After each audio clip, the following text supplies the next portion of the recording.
Uma boa noite a todos.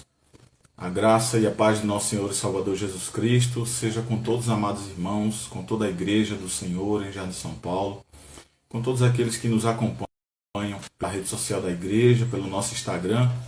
É um prazer e uma alegria tê-los aqui de novo essa noite e a todos os irmãos e irmãs para cultuarmos e adorarmos ao nome do nosso Deus. Eu quero convidar você a estarmos louvando o hino de número 2 nesse momento, o hino que tem como título Reverência, um hino que nós temos usado para nos lembrarmos de que o Senhor se faz presente no nosso meio, assim como é no templo, juntamente conosco, também nos nossos lares, nesse momento, para podermos adorar ao Senhor. Vamos louvar esse hino, número 2, Reverência.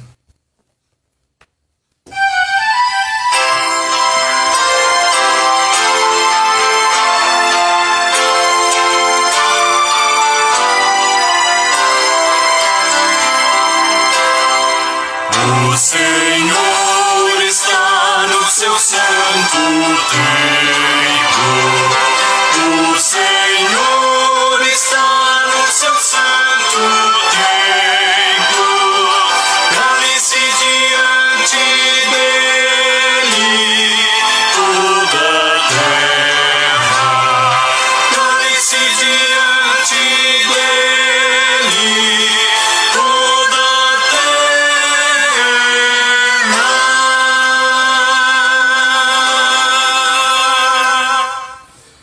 Muito bem, meus amados irmãos, eu convido você a, depois de louvarmos ao Senhor, com esse hino de reverência ao nosso Deus, eu convido você a orar agora. Curve a sua cabeça aonde você está. Se quiser se ajoelhar, sim o faça. Ou se estiver sentado ou sentada, não há problema. Nós vamos orar ao Senhor nosso Deus nesse momento, uma oração de adoração ao nosso Deus Trino. Eu peço que os irmãos orem conosco nesta noite. Querido Deus, soberano e Senhor do céu e da terra, Pai justo e santo, Deus dos exércitos, Senhor dos senhores e Rei dos reis, nós te adoramos, Senhor, e te damos graças por mais um momento oportuno de estarmos na tua santa e bendita presença através do sangue do teu Filho Jesus Cristo, que nos remiu, e tu tens nos guardado e abençoado conforme a tua santa vontade. Obrigado, Senhor, pelo privilégio de podermos estar na tua presença, de podermos ouvir a tua voz por meio da tua palavra. Nós te rogamos que o Senhor receba os nossos louvores essa noite, que o Senhor escute as nossas orações, que o Senhor olhe para o seu povo com sua graça, como assim tem feito. Ó Deus, nós te agradecemos por tudo que o Senhor tem concedido a nós. Nós te agradecemos porque o Senhor tem nos guardado, tem nos abençoado, tem nos livrado do mal. Nós te agradecemos por uma semana que passou e pelo dia do Senhor hoje, o dia do ajuntamento solene, no qual começamos pela manhã na igreja com o culto e a escola dominical, onde aprendemos da tua palavra, e nós agradecemos muito por isso. Ó Deus, abençoa o teu povo que estão nos seus lares, abençoa o teu povo que tem buscado a tua presença, a todos aqueles que estão e são sempre desejosos de estar na tua presença, juntamente com os amados irmãos. E mais por um breve tempo estamos sendo impedidos devido à recuperação da saúde de muitos, e nós também aqui nesse momento intercedemos por cada irmão e irmã que está passando por dificuldades, de enfermidades, que o Senhor os restaure conforme a tua santa e bendita vontade. Ó Deus, é de nossa gratidão, Senhor, estar diante de ti essa noite. Nos orienta, nos direciona, nos ilumina a mente e o coração, para que possamos estar voltados tão somente para adorar o teu santo nome. Nós te oramos, rogamos as tuas ricas bênçãos de misericórdia, tudo isso em nome do teu Filho Jesus. Amém. Queridos e amados irmãos, eu convido você agora, depois dessa oração, a lermos a palavra de Deus. E eu peço a você que abra a palavra do Senhor no Evangelho do apóstolo João, lá no capítulo 14. E eu farei a leitura aqui da palavra de Deus e os irmãos estejam acompanhando aí o texto do versículo 1 ao versículo 17. O apóstolo João escrevendo o seu evangelho lá no capítulo 14, abra sua Bíblia, capítulo 14, versículo 1 ao versículo 17. E nós vamos ouvir a palavra de Deus nesse momento. Diz assim a palavra do Senhor, João 14, de 1 a 17. Não se turbe o vosso coração, credes em Deus e crede também em mim. Na casa de meu pai há muitas moradas. Se assim não fora, eu vou-lhe teria dito, pois vou preparar-vos lugar. E quando eu for e vos preparar lugar, voltarei e vos receberei para mim mesmo, para que onde eu estou estejais vós também. E vós sabeis o caminho para onde eu vou. Mas disse-lhe Tomé, Senhor, não sabemos para onde vais. Como saber o caminho? Respondeu-lhe Jesus, eu sou o caminho, a verdade e a vida. Ninguém vem ao Pai senão por mim. Se vós tivesseis conhecido, conhecereis também a meu Pai. Desde agora o conheceis e o tendes visto. Mas replicou-lhe Filipe, Senhor, mostra-nos o Pai, e isso nos basta. Disse-lhe Jesus, Filipe, há tanto tempo estou convosco, e não me tens conhecido? Quem me vê a mim, vê o Pai. Como dizes tu, mostra-nos o Pai? Não creis que eu estou no Pai e que o Pai está em mim? As palavras que eu vos digo, não as digo por mim mesmo, mas o Pai que permanece em mim faz as suas obras. Crede-me que estou no Pai e o Pai em mim, crede ao menos por causa das mesmas obras. Em verdade vos digo que aquele que crê em mim fará também as obras que eu faço, e outras maiores fará, porque eu vou para junto do Pai. E tudo quanto pedirdes em meu nome, isso farei, a fim de que o Pai seja glorificado no Filho. E se me pedirdes alguma coisa em meu nome, eu farei. Se me amais, guardareis os meus mandamentos. E eu rogarei ao Pai, e ele vos dará outro Consolador, a fim de que esteja para sempre convosco. O Espírito da verdade que o mundo não pode receber, porque não o vê, nem o conhece, vós o conheceis, porque ele habita convosco e estará em vós. Amém. Que o Senhor nos abençoe na sua palavra lida nesse momento. Eu convido você para mais uma vez louvarmos ao Senhor, após a leitura da sua palavra, com o hino agora de número 17. Você vai abrir o seu novo cântico, o seu inário presbiteriano, lá no hino de número 17, e nós vamos louvar ao Senhor nesse momento. Deus seja louvado, é o título desse hino. Louvemos ao Senhor.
queridos amados irmãos, como é bom louvar a Deus, como é bom louvar ao Senhor, como é bom expressarmos a bondade de Deus por meio do nosso coração grato, dos nossos lábios em gratidão ao Senhor por tudo que Ele tem feito por nós. Por isso eu convido mais uma vez a você a ler a palavra de Deus. Agora você vai abrir o Salmo de número 32 para o momento de confissão e contrição ao Senhor nosso Deus. Abra aí a sua Bíblia no Salmo de número 32 e nós vamos acompanhar a leitura do verso 1 ao verso 5. Salmo de número 32, do verso 1 ao verso 5, para o nosso momento de confissão e contrição. Diz assim a palavra do Senhor nosso Deus. De Davi, salmo didático. Bem-aventurado aquele cuja iniquidade é perdoada, cujo pecado é coberto. Bem-aventurado o homem a quem o Senhor não atribui iniquidade, e em cujo espírito não há dolo. Enquanto calei os meus pecados, envelheceram os meus ossos, pelos meus constantes gemidos todo dia, porque a tua mão pesava dia e noite sobre mim, e o meu vigor se tornou em sequidão de estio. Confessei-te o meu pecado, e a minha iniquidade não mais ocultei. Disse: confessarei ao Senhor as minhas transgressões, e tu perdoaste a iniquidade do meu pecado. Amém.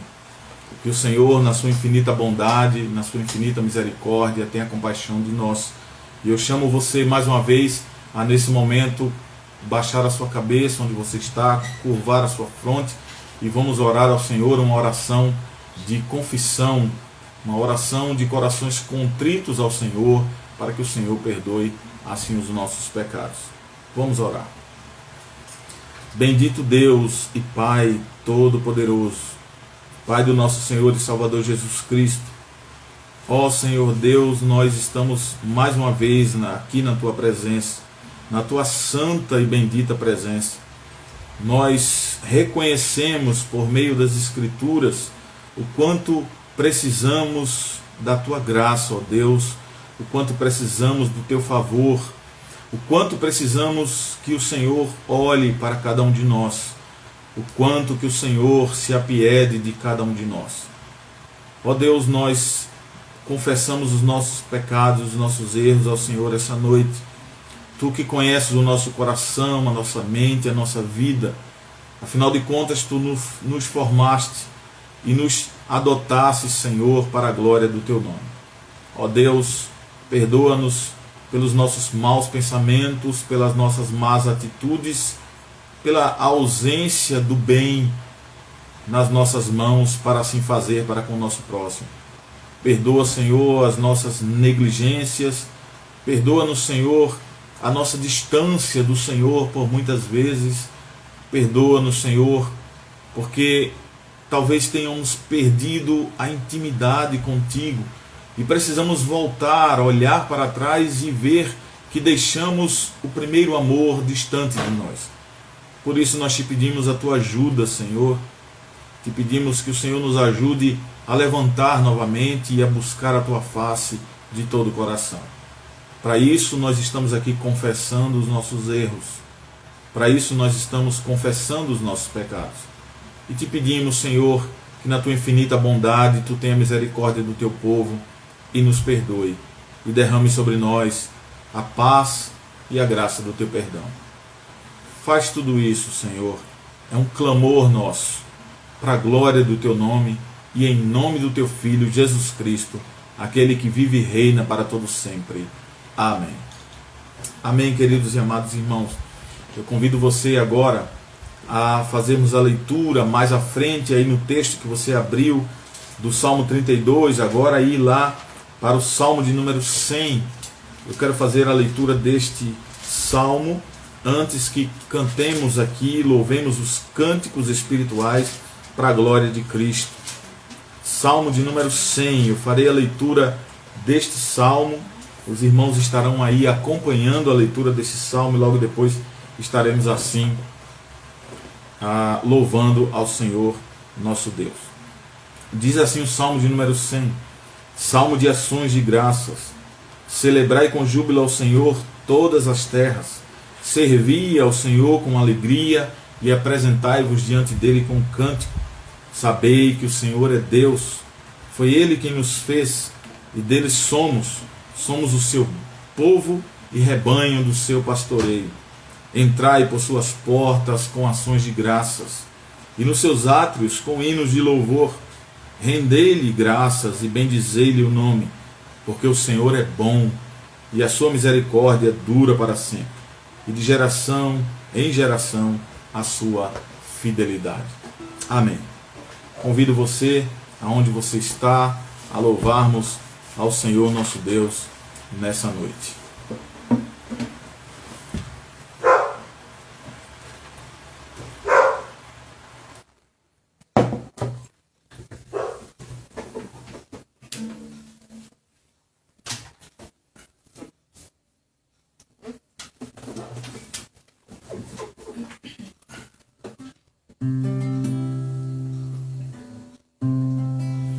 A nossa esperança, depois de tantas lutas, de tanta labuta que passamos aqui na terra, é de haver de fato um lugar santo, um lugar no qual foi preparado pelo próprio Senhor Jesus Cristo para cada um de nós, para vivermos com Ele para todo sempre, em alegria, em paz, em contentamento, em felicidade eterna, em descanso de todas as dificuldades que passamos aqui nessa vida.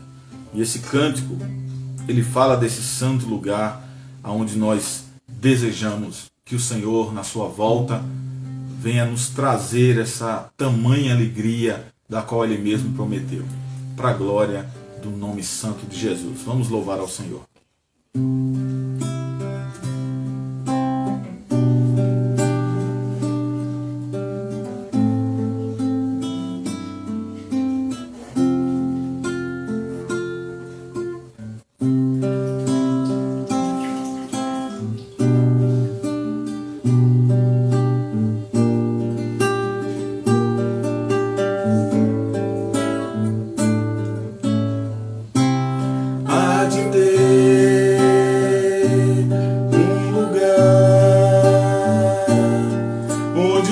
Pode parar, onde a paz se faz real e o irreal, amor não há, não. Sei que há, pois Deus o diz, e eu não posso duvidar. Mesmo que não possa imaginar, espero o dia, sim, espero. Aleluia, aleluia, no céu eu vou morar.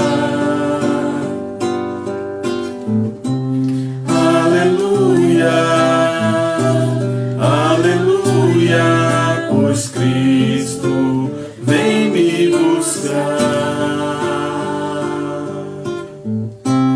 Há de ter um lugar onde lágrimas não rolarão, fracassados dias maus da vida em caos, jamais irei, pois num lugar, santo lugar, onde o inimigo ausente estará, face a face a Cristo verei, e muitos verão. Eu canto, aleluia, aleluia, no céu eu vou morar. Aleluia, aleluia, pois Cristo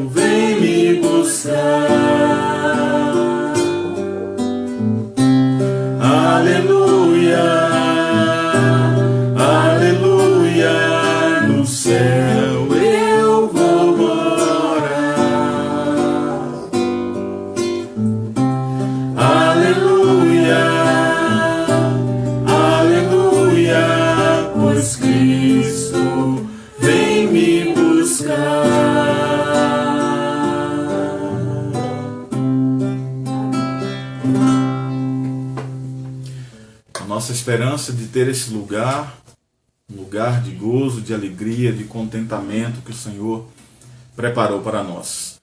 E claro que quem preparou para nós foi Jesus Cristo, o justo, o nosso advogado, a quem Deus lhe deu todas as coisas. Ele tem o poder sobre o céu, sobre a terra, sobre tudo, sobre a nossa vida. Por isso, este cântico traz essa mensagem de que Ele de fato é o Deus invisível, é o Deus sobre toda a criação. Porque todas as coisas foram criadas por Ele, para Ele, e nada daquilo que foi feito sem Ele se fez.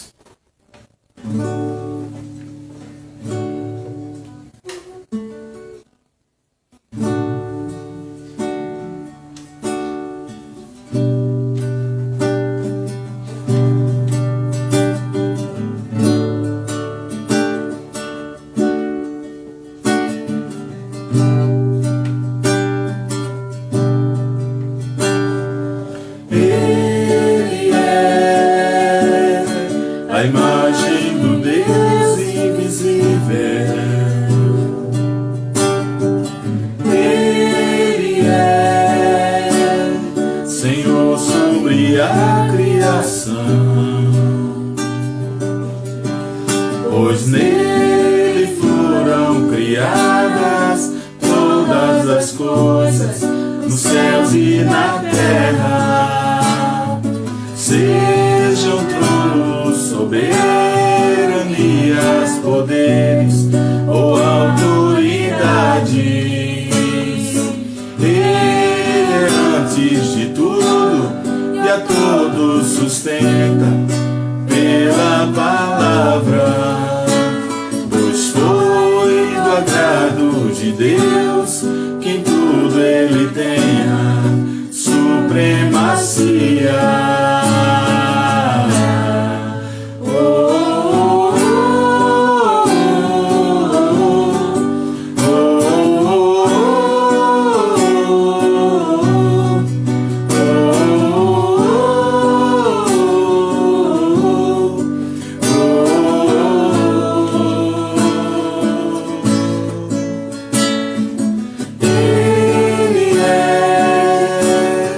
O resplendor da glória do Pai.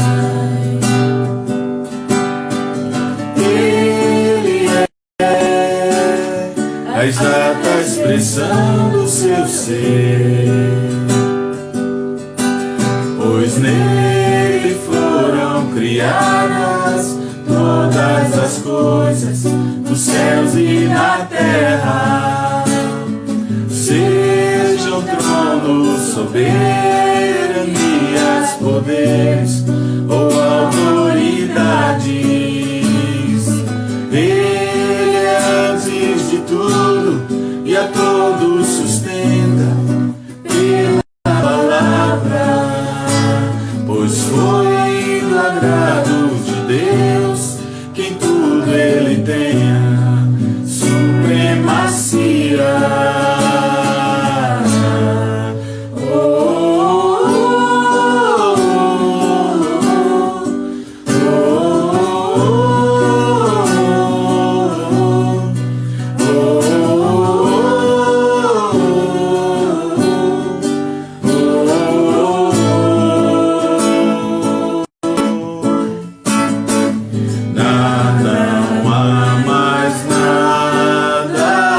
Que a Ele não pertença, em tudo existe graça, cantemos sim.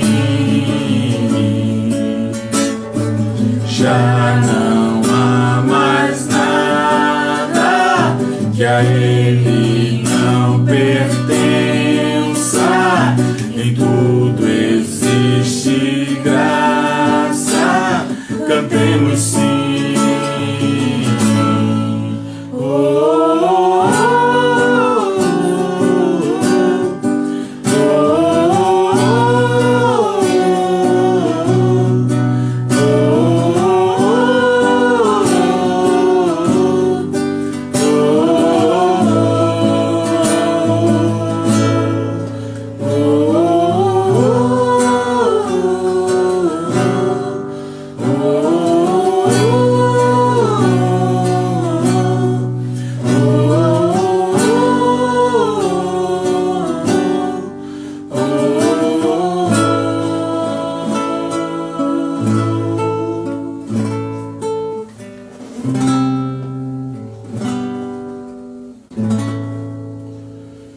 Deus nos abençoe nos cânticos.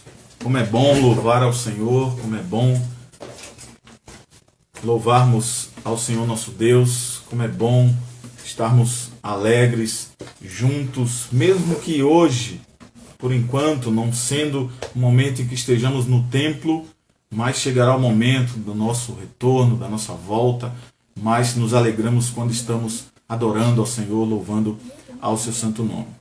Agora, nesse momento, meus amados irmãos, eu quero convidar você a abrir a palavra de Deus, e nós temos feito isso a cada mensagem, estamos trazendo a mensagem da palavra de Deus nos salmos dos degraus, os salmos dos cânticos, ou salmos dos peregrinos, e eu convido você essa noite a estar abrindo a palavra de Deus no salmo de número 130, vamos fazer a leitura do verso 1 ao verso 8 do Salmo 130, e nós vamos aprender da palavra de Deus preciosidades para a vida cristã, para a vida da igreja neste salmo.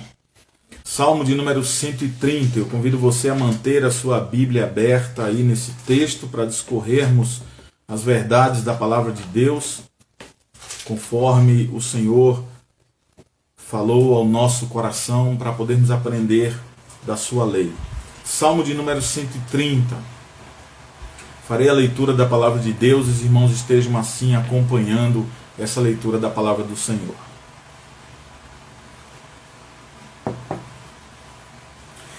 Diz assim a palavra do nosso Deus: das profundezas clamo a ti, Senhor. Escuta, Senhor, a minha voz. Estejam alerta aos teus ouvidos às minhas súplicas. Se observares, Senhor, iniquidades, quem, Senhor, subsistirá? Contigo, porém, está o perdão para aqueles que te temem. Aguardo o Senhor, a minha alma o aguarda. Eu espero a sua palavra. A minha alma anseia pelo Senhor, mais do que os guardas pelo romper de amanhã, mais do que os guardas pelo romper da manhã. Espere, Israel, no Senhor, pois no Senhor há misericórdia, nele copiosa redenção. É ele quem redime a Israel de todas as suas iniquidades. Amém. Que o Senhor nos abençoe na sua palavra lida essa noite, que o Senhor tenha compaixão de nós e fale ao nosso coração conforme a sua bendita vontade. Eu convido você a mais uma palavra de oração antes de entrarmos propriamente no texto da palavra de Deus aqui no Salmo 130 para a nossa reflexão essa noite. Ó Deus bendito e Pai, nós te agradecemos pela leitura da tua palavra. Nós te agradecemos por termos a tua palavra. E precisamos estar lembrando a todo momento o quanto ela é preciosa para nós, o quanto ela é fundamental para a vida do cristão. Obrigado, Senhor, fala ao nosso coração, ilumina a nossa mente, os nossos olhos, abre os nossos ouvidos para ouvirmos a tua lei e contemplarmos os teus mandamentos. Sê propício a nós, ó Deus, em nome de Jesus nós choramos e agradecemos por tudo. Amém. Muito bem, meus amados irmãos, o Salmo 130 é um salmo de confissão, é um salmo de arrependimento, mas também é um salmo de restauração. O escritor do salmo faz uma oração que nós podemos chamar de uma oração de penitência. Essa oração de confissão é uma oração de penitência, como um pedido muito pessoal desse salmista, assim como é um pedido do povo de Israel, assim como é um pedido seu e meu, um pedido da igreja de Cristo, um pedido muito pessoal de perdão ao Senhor. Outro pedido é feito aí pelo salmista no final do salmo, agora não propriamente para ele, mas sim em benefício ao povo da casa de Israel. Mas essa súplica não dá a esse salmo uma estrutura de corporação. Não, aqui divide-se o salmo, onde o salmista tem o seu clamor a Deus, os seus pedidos, a sua intercessão pela sua vida, pelos seus erros, mas também há um clamor por parte do povo, um clamor aí pelo salmista a favor do povo de Israel. O que se destaca aqui é a natureza muito pessoal da súplica daquele que está orando, ou seja, no caso aqui, o salmista. Os problemas aqui do salmista, o seu desespero, a sua angústia, as suas dificuldades, foram compartilhados aí com todo o Israel de Deus. Então esse salmo serve para cada um daqueles peregrinos também. Não apenas faz parte de um pedido pessoal, de um clamor pessoal do salmista, mas ele se estende a todo o povo, como assim se estendeu, e se estende a mim e a você também nessa noite. O salmista ora por ele, mas está aqui representando também todo o Israel. Então, nós podemos pensar que o salmista ora, pede perdão por ele, mas ele está aí representando a igreja, e ele ora e roga ao Senhor por essa igreja. O seu clamor nesse momento aqui revela o quanto ele está abatido, o quanto ele está sofrido. O seu pedido é do fundo da alma, é do fundo do seu coração. Ele pede a Deus por um alívio com muito ardor, com um desejo profundo de que Deus atenda a sua oração, porque ele aqui demonstra que os seus sentimentos, o seu coração está ferido. Mesmo aqui reconhecendo, quando olhamos para o texto, que a mão de justiça de Deus está o repreendendo, ele mesmo assim busca coragem e encoraja também o povo de Israel, encoraja os crentes daquela época a terem a mesma esperança que ele no Senhor. Já que Deus, aqui nós entendemos e lemos pelo próprio texto, o salmista nos mostrando o quanto Deus é soberano e gracioso para com ele e para com o seu povo. Sempre, sempre Deus está derramando graça em favor dos seus servos nos momentos difíceis e até, por que não dizer, nos momentos de morte. Então, vamos aqui dividir o assunto do Salmo. Eu quero caminhar com você aqui em alguns textos da Palavra de Deus, aqui no Salmo de número 130, você vai olhar para a sua Bíblia aí e você vai acompanhar comigo. Vamos dividir aqui o Salmo, vamos ver os assuntos que estão nesses Salmos e vamos ver a divisão dele para a gente poder acompanhar melhor o que o salmista está nos ensinando por meio das Escrituras Sagradas. Nós vemos aí no verso 1 e no verso 2, você vai ler aí na sua Bíblia esses dois versos, e você vai identificar o pedido do salmista, a sua súplica aí nesse texto. Ele começa o salmo aí no verso 1 com um clamor profundo, onde a sua expressão é dizer assim: das profundezas clamo a ti. Veja, ele desce ao fundo da alma, ao fundo do seu coração, e um coração e uma alma que estão abatidas, que estão passando por extrema pressão, por extrema dificuldade. Então o salmista aqui nos dois primeiros versos, ele está nos revelando o seu estado, qual é o estado do coração dele, qual é o estado da sua alma, qual é a situação da sua vida nesse momento. Esses aspectos são aqui a base onde vemos em todo o Salmo aquilo que está escrito acerca do coração do salmista, rogando a Deus pela sua misericórdia.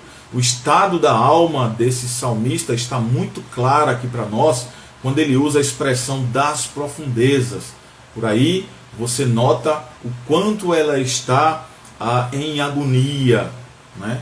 Quanto ela está magoada, o quanto ela está pressionada para ele poder fazer esse tipo de oração. Então, as profundezas aqui nós podemos também lembrar de abismo, né? Ele se encontra no abismo, lá no fundo, são abismos profundos, e essas palavras são usadas aqui nas Escrituras como um símbolo de calamidade extrema. Quando uma pessoa diz para você: olha, eu estou no abismo da minha vida, eu estou no mais profundo abismo da minha vida nesse momento. Então você vai entender que ela está passando por uma calamidade extrema, seja no corpo, seja da mente, seja da sua alma.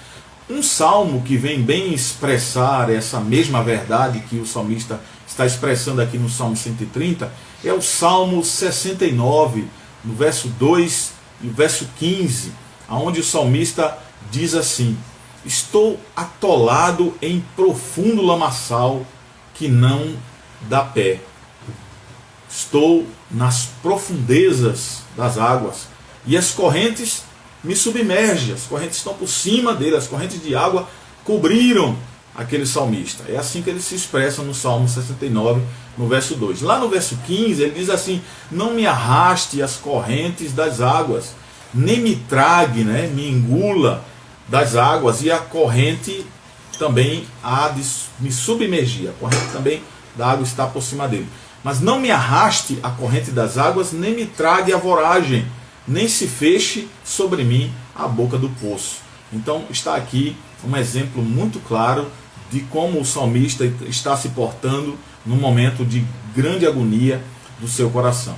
Então ele continua clamando arrependimento sobre essa frase aqui que ele diz, e quando o salmo também termina, ele demonstra lá claramente a sua segurança de esperança em Deus.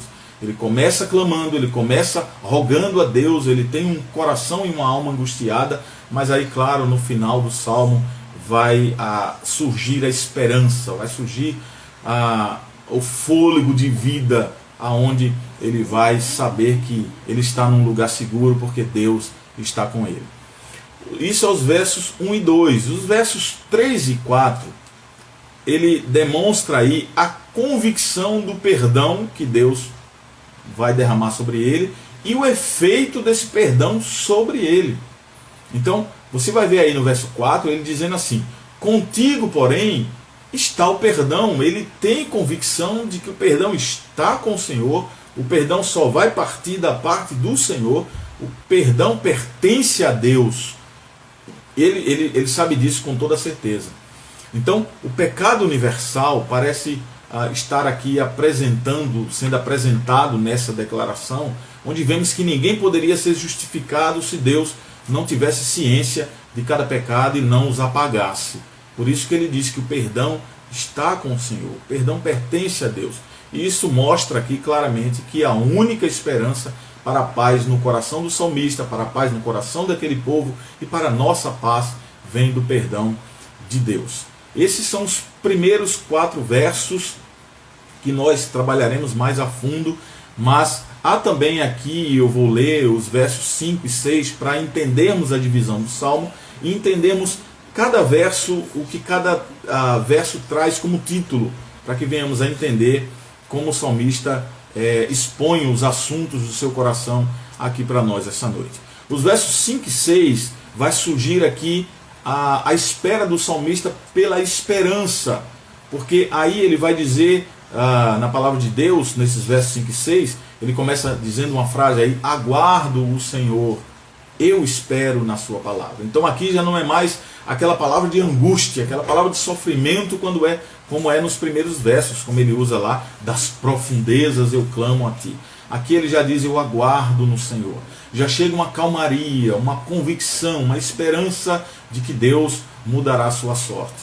Eu espero na sua palavra. Então a expectativa aqui está profundamente clara na repetição também das frases, onde ele expõe a sua alma e que ela andava ocupada, mas agora está esperando ansiosamente pela presença de Deus como um guarda. Ele vai usar aquela expressão de que o guarda espera ansiosamente pela manhã, e essa frase é repetida por 2 vezes, como um enfoque, um destaque, uma convicção. Ele quer deixar claro a confiança do seu coração para com o Senhor. Então, assim como um guarda espera o amanhecer, ele espera também pela a esperança que vem de Deus, e ele faz isso demonstrando que essa esperança vem pela palavra do Senhor.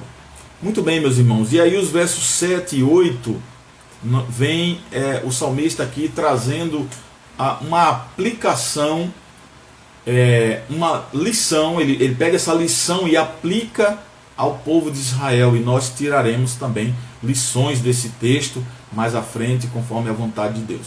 Por isso ele vai lá no verso 7 e inicia o texto dizendo assim: espere Israel no Senhor.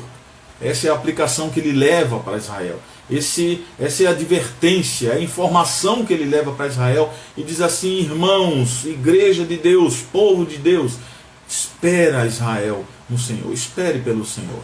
Então, os sentimentos aqui do salmista se voltam para os outros. Veja, ele não está iniciando o salmo apenas só lembrando dele. Ele fala de si, ele fala da sua angústia, do estado onde ele está e do que ele precisa da parte de Deus, e logo depois ele vai ter essa convicção na esperança que o Senhor de fato o salvará de tanto sofrimento. Mas aí ele também ele pensa na igreja, ele se lembra dos irmãos, e aí ele sabe que ele não está sozinho. Há uma coletividade aqui, há uma comunidade aqui em comunhão, em unidade, para que ele se lembre do povo de Israel. Por isso ele vai aí afirmar no verso 8 de que restaure, né? Ele roga a Deus que restaure Israel de todos os seus erros e de todas as suas iniquidades. Então, bondade e graça redentiva só da parte de Cristo. E ele tem essa esperança justamente quando ele afirma aqui que Deus irá restaurar o povo de Israel de todas as suas falhas. Muito bem, meus amados irmãos. A nossa introdução, ela inicia com umas palavras que vai nos clarear a mente acerca do salmo que estamos tratando essa noite, onde nós não podemos nos esquecer de palavras belíssimas como essas que eu vou ler para os irmãos agora, acerca de um coração que busca a bondade de Deus, a sua misericórdia e o seu braço forte. De ti, Deus, a ti clamo de manhã bem cedo. Essa é uma oração, preste bem atenção. Ajuda-me a orar e concentrar meus pensamentos. Eu não consigo fazer isso sozinho. Dentro de mim está escuro, mas em ti há luz.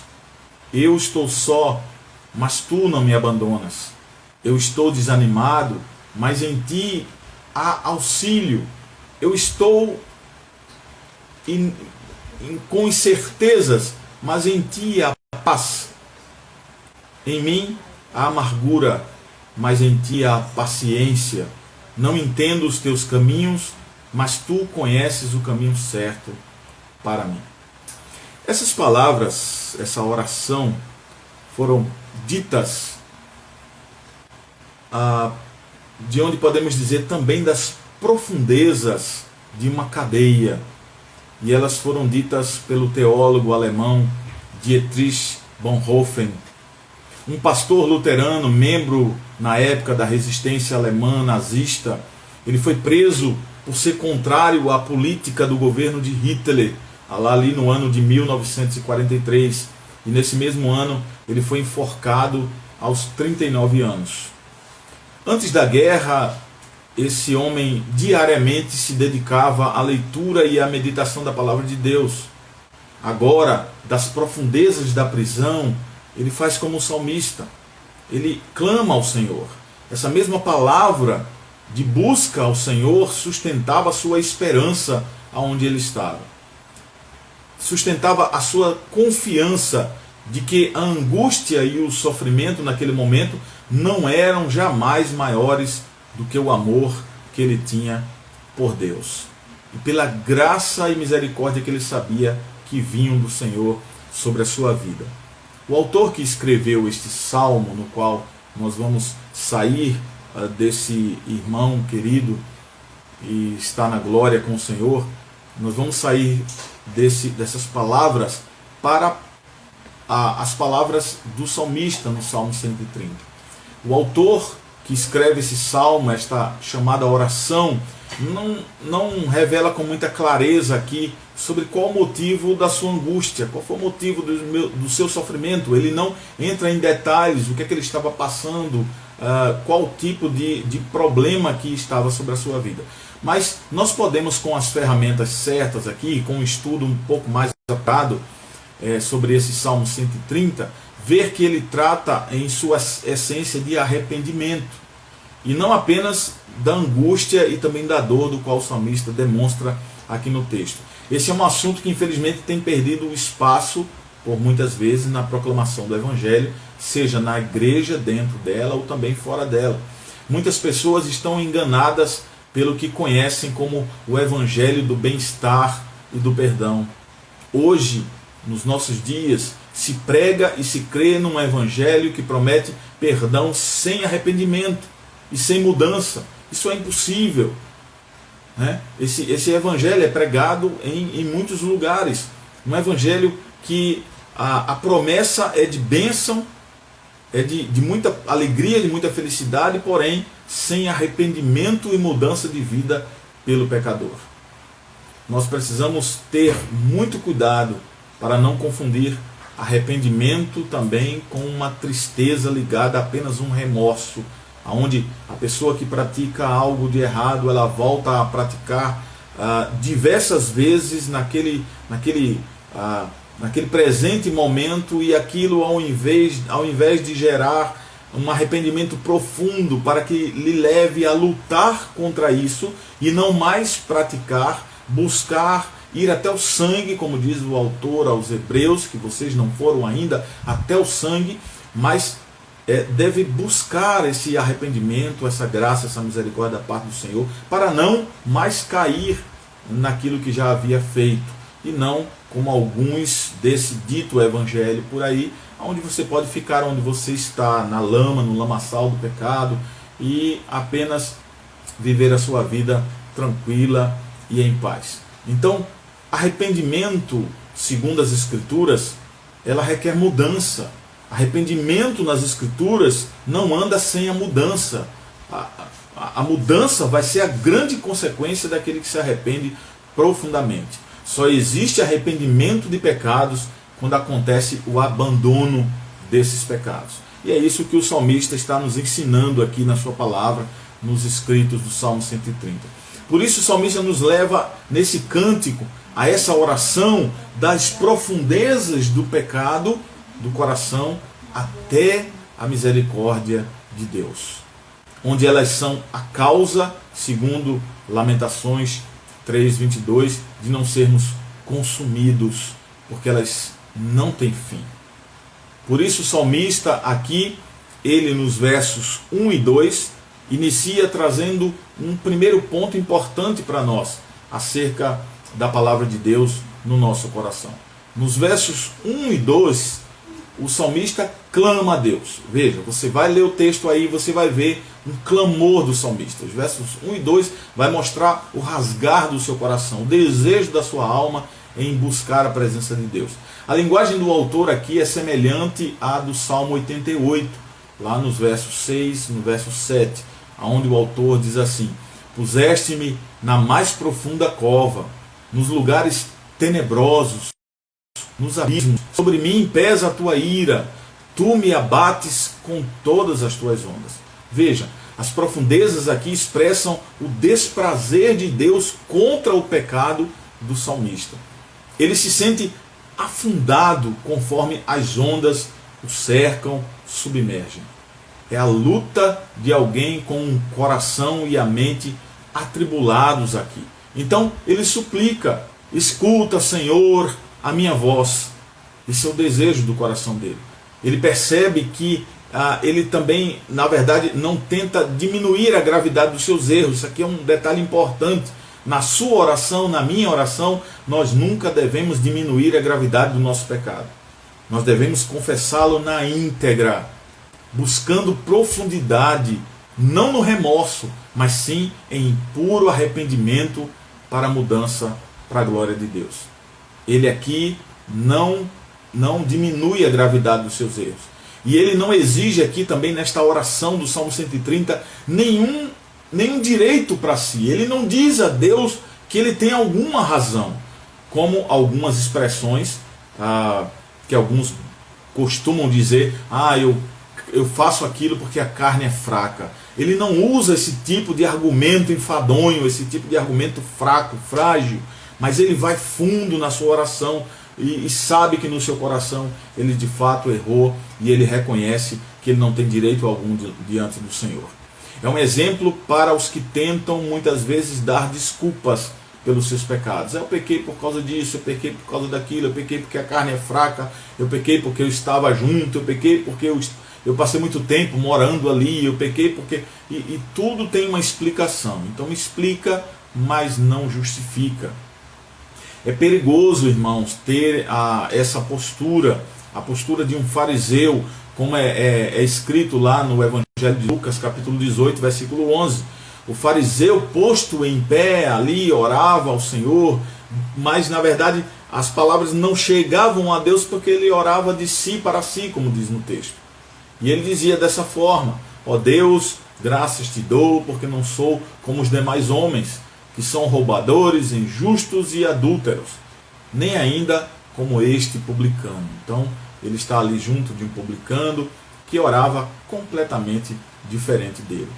E essa leitura aqui, quando olhamos no texto, da forma como o salmista escreve, leva muitos crentes a uma confusão mental e também espiritual.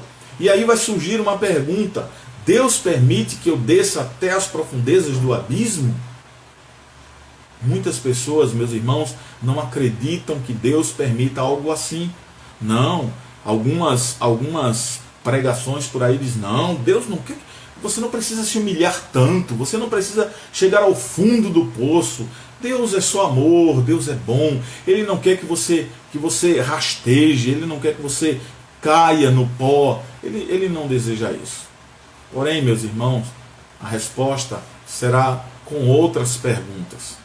Será que Deus nunca foi aborrecido conosco, nunca se irritou conosco quando desagradamos ou quando pecamos e achamos que o amor dele está satisfeito conosco? Será que nunca pensamos assim? Algumas pessoas, elas ficam espantadas, chegando até a citar textos bíblicos. Veja, alguns citam Romanos capítulo 8, versículo 39, por exemplo. Nada nos separa do amor de Deus. E aí, com o argumento desse texto, pecam e quando vão orar a Deus, oram pela metade. Oram como se no fundo do coração adquirisse um direito para si. Porque nada nos separa do amor de Deus, então de fato eu posso pecar um pouco, ou eu vou contar metade do meu pecado, ou eu não vou descer tão fundo assim na minha tristeza, no meu arrependimento, porque afinal de contas nada nos separa do amor de Deus. Será que isso é uma prova de que Deus nunca fica satisfeito conosco? O problema está, meus irmãos, em sob que ótica, como é que olhamos e vemos aí de fato o amor de Deus sobre nós. Então é preciso levar em consideração dois aspectos importantes de como Deus nos ama. Como é que você entende o amor de Deus sobre você? Bom, o primeiro aspecto aqui é saber sobre o amor limitado de Deus. Quando esse se expressa na satisfação de Deus em estarmos em Cristo Jesus, esse amor não muda. Preste bem atenção. Esse amor não muda quando nos expressamos com muita satisfação em estarmos em Deus e em estarmos em Cristo Jesus. É o que Paulo pensa sobre Romanos 8,39. Esse texto de Romanos 8,39 está ligado a você estar em Cristo Jesus, a você estar íntimo com Deus, vivendo a sua vida de santidade, buscando cada vez mais ser santo como Deus é santo. Não importa para que lado o vento sopre, meu irmão. O amor de Deus não muda. Esse é o primeiro aspecto, em saber que o amor de Deus é limitado. O segundo aspecto é sobre o amor ilimitado de Deus. O aspecto em saber sobre o amor ilimitado de Deus é saber que o amor de Deus não muda. Mas o segundo aspecto é sobre o amor limitado agora de Deus. Parece até contraditório, mas não é. Entendermos que Deus tem satisfação com a obediência e a busca por santidade do seu povo. Quando diz assim a sua palavra, veja, o apóstolo João escreve lá no seu evangelho, no capítulo 14, no versículo 21. Aquele que tem os meus mandamentos e os guarda, esse é o que me ama. Isso é uma forma do amor limitado de Deus, né? Aquele que tem os meus mandamentos, esse que os guarda, ou seja, guardar aqui tem um sentido de obedecer, aquele que obedece, esse é o que me ama. E aquele que me ama será amado por meu Pai. E eu também o amarei e me manifestarei nele. Também no Evangelho de João capítulo 15, lá no versículo 10, o apóstolo diz assim, com relação ao que Cristo manda escrever: se guardardes os meus mandamentos, permanecereis no meu amor, assim como também eu tenho guardado o mandamento do meu Pai, e no seu amor eu permaneço. Então, nós percebemos agora que o amor limitado de Deus está relacionado à nossa obediência. Se você obedece, o amor de Deus está ali sobre você. Se você não obedece, o amor de Deus limita-se a agora, dali por diante, a disciplina entrar em ação, porque você não está de fato obedecendo ao Senhor. A aplicação para isso, meus irmãos, vem que, estando em obediência a Deus, o seu amor é e será sempre ilimitado sobre nós, sobre a sua igreja, em Jesus Cristo. Mas quando desobedecemos e pecamos contra o Senhor, seu amor se mostra limitado. E essa limitação se dá por uma insatisfação de Deus pelos nossos erros.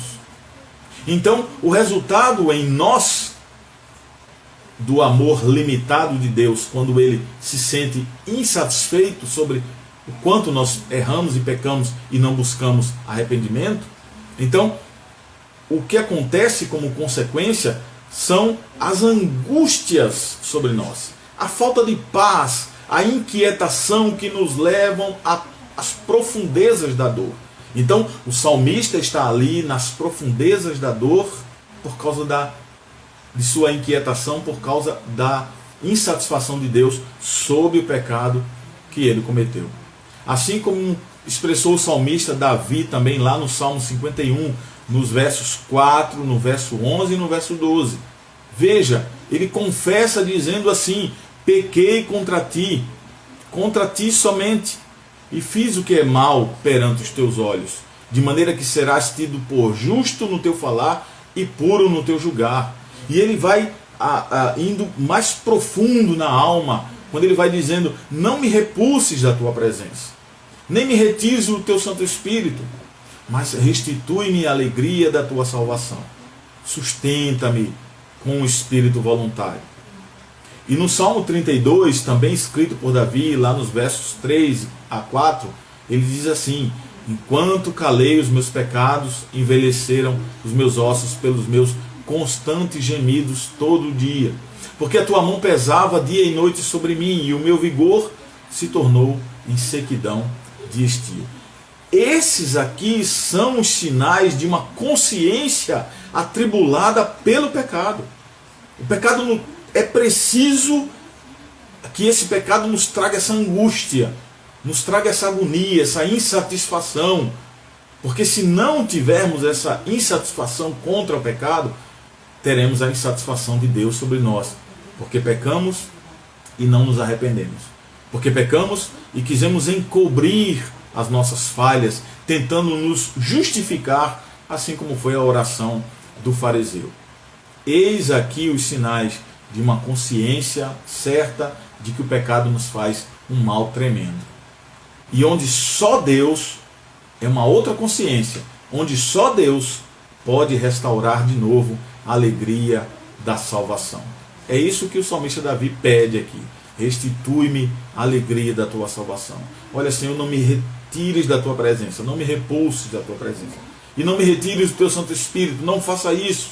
Eu estou aqui angustiado, te confessando, porque eu errei, pequei, preciso da tua graça, e eu sei que só tu podes me dar o perdão adequado. Então, meus irmãos, esses são esses aspectos importantes que o salmista aqui nos traz nos versos 1 e 2. Mas ele nos leva também aos versos 3 e 4, onde lá o salmista suplica a Deus com a convicção do perdão que ele vai receber. Você ora a Deus e você precisa orar ao Senhor na convicção de que o Senhor irá te perdoar. Quando o salmista lá no texto inicia dizendo: se observares, Senhor, iniquidades, quem subsistirá? Olha a súplica do salmista. Olha o reconhecimento do seu pecado. Se tu olhares de fato, Senhor, as nossas iniquidades, da maneira que deverias olhar, e aí sermos de fato fulminados por isso, então quem irá existir? quem subsistirá na tua presença?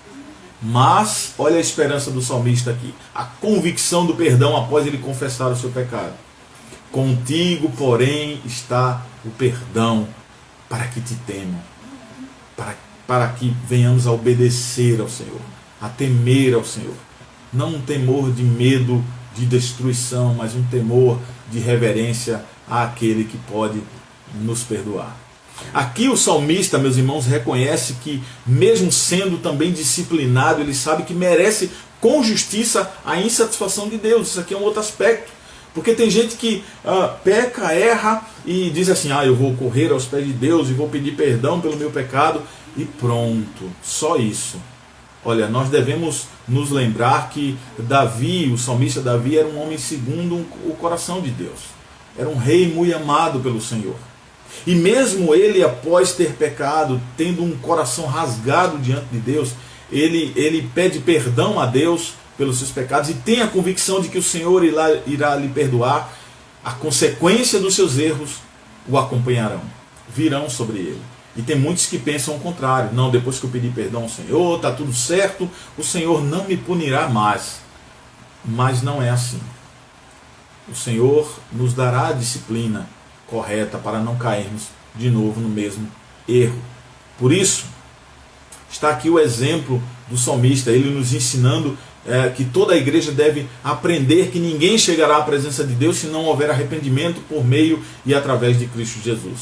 Pois mesmo que Deus exerça uma disciplina severa, saibamos, meus irmãos, que Ele graciosamente deseja que nós confessemos os nossos pecados sem tentarmos assim inutilmente escondê-los. Como o salmista disse, se eu guardei, não confessei, e envelheceram os meus ossos, doíam por isso, porque eu guardei o meu pecado.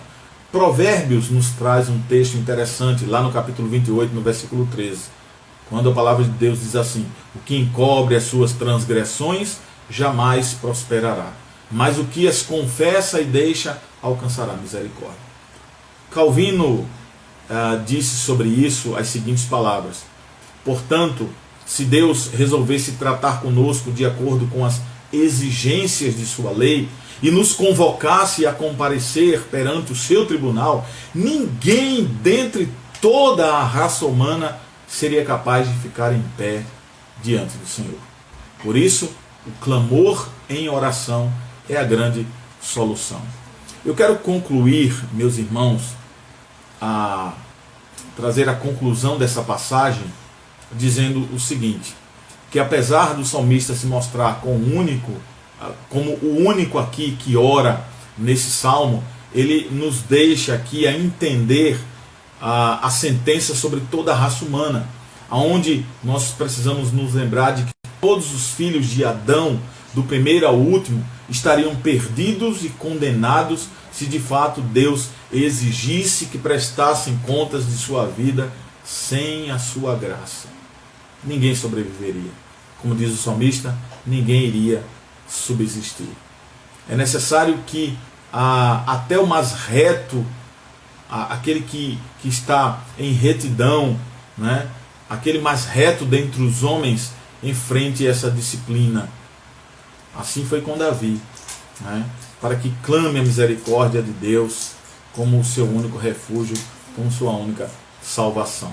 Então, nós olhamos aí para o verso 4, onde o salmista mostra a convicção do perdão de Deus sobre a sua vida e também o seu efeito, quando ele diz assim, contigo, porém, está o perdão para que te temam. A ênfase aqui do salmista é sobre a natureza de Deus. Está aí o perdão, essa natureza maravilhosa do Senhor em nos perdoar os nossos pecados. O Deus longânimo que perdoa. Nós podemos olhar lá para Êxodo capítulo 34, nos versos 6 e 7, e nós vamos ver essa expressão do perdão de Deus sobre o seu povo. E passando o Senhor por diante dele, clamou, Senhor, Senhor Deus compassivo, clemente e longânimo, em grande misericórdia e fidelidade, que guarda a misericórdia em 1000 gerações, que perdoa a iniquidade, a transgressão e o pecado, ainda que não inocenta o culpado, e visita a iniquidade dos pais nos filhos e nos filhos dos filhos, até a terceira e quarta geração. Está aqui com muita clareza, né, nos mostrando o texto, e aí por isso o salmista está convicto da misericórdia e do perdão de Deus nessas palavras que o Senhor nos traz. O salmista agiu como deveria, meus irmãos, para alcançar o arrependimento genuíno. Ele primeiramente intima a si mesmo a ir à presença de Deus, a ir até diante do trono, diante do juízo de Deus. E para conservar a sua confiança no Senhor, ele acrescenta aqui, como nós lemos no texto, a esperança de que deveria e haveria de fato de receber o perdão do Senhor.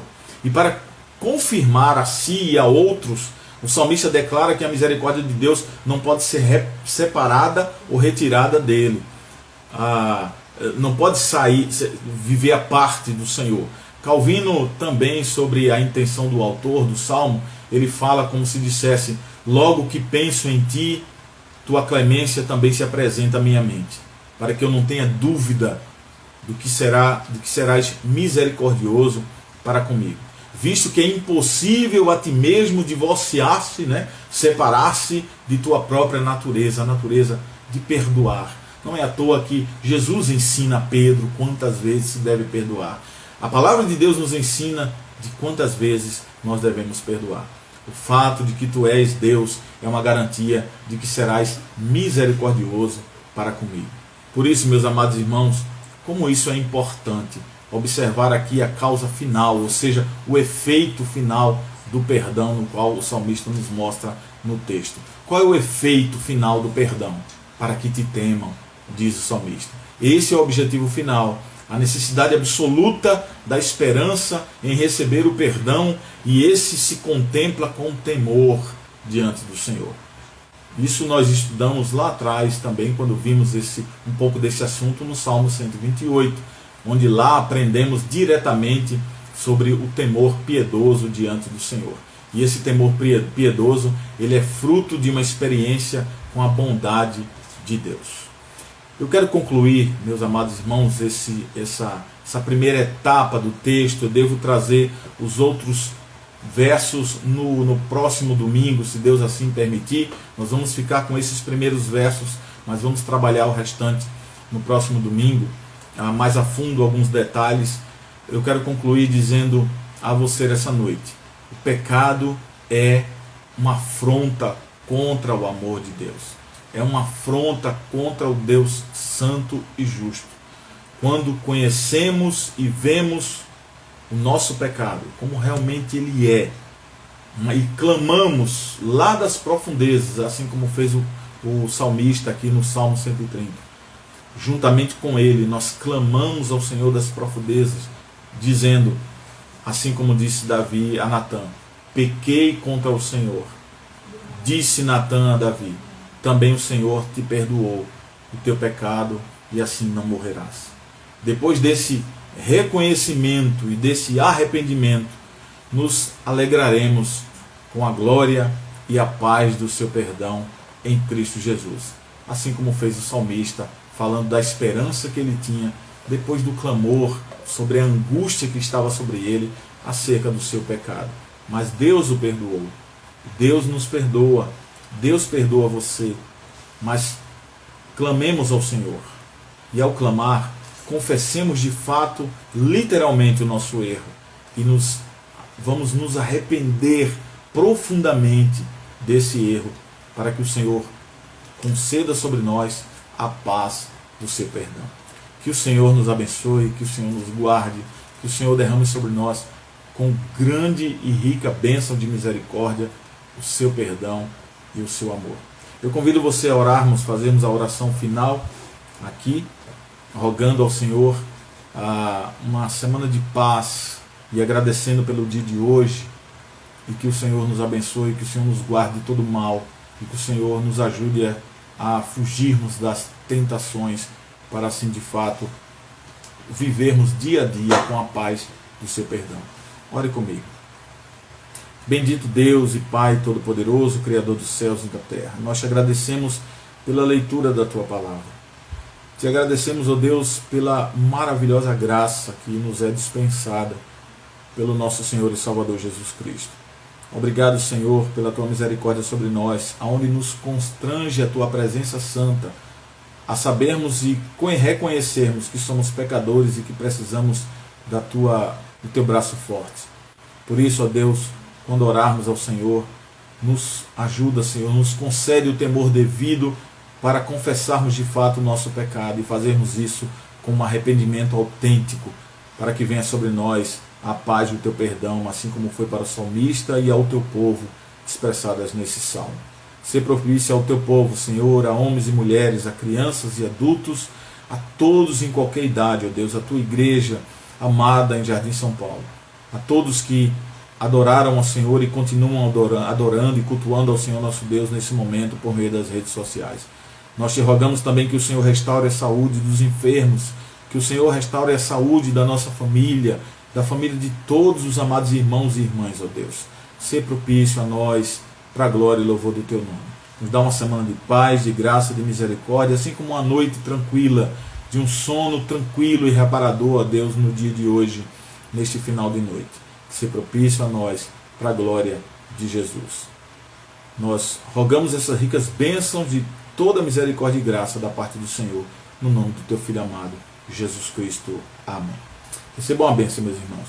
Que a graça e a paz do nosso Senhor e Salvador Jesus Cristo, o amor de Deus, do nosso eterno e soberano Pai, com a comunhão e a consolação do Divino Espírito Santo, que essa repouse sobre nós, sobre todo o povo de Deus espalhado sobre a face da terra, hoje e sempre. Amém. Agradeço a você de todo o coração, a você que participou conosco aí do culto de adoração ao Senhor nessa noite. Muito obrigado pela sua presença, por estar aí nos acompanhando, assistindo e cultuando, louvando ao Senhor, orando a Deus, participando de todo momento, enquanto mesmo temporariamente separados fisicamente, estamos juntos, conectados pela graça de Cristo, espiritualmente, não deixamos de ter comunhão e unidade uns com os outros. Que o Senhor vos abençoe, que o Senhor vos dê muita graça e paz da parte do nosso Senhor e Salvador Jesus Cristo. Uma boa noite a todos.